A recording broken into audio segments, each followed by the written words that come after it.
Po ng kampo ng dating Pangulong Rodrigo Duterte sa ICC na i-disqualify si Chief Prosecutor Karim Khan dahil sa umano'y conflict of interest at mga isyong moral. Sa apilang inihain ng depensa ni Duterte, ginit nilang hindi na dapat gumanap ng anumang papel si Khan sa kaso dahil sa dati nitong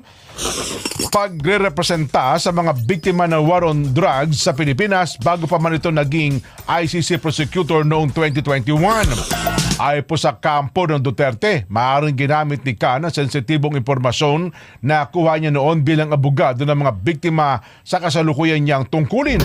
Bukod dito, kinwestiyon din ng kampo ni Duterte ang moralidad ni Khan dahil sa kinakaharap nitong aligasyon ng sexual misconduct, dahilan kung bakit ito nasa self-imposed leave sa ngayon. Git pa po ng depensa, dapat nang i-disqualify si Khan para hindi na ito makabalik sa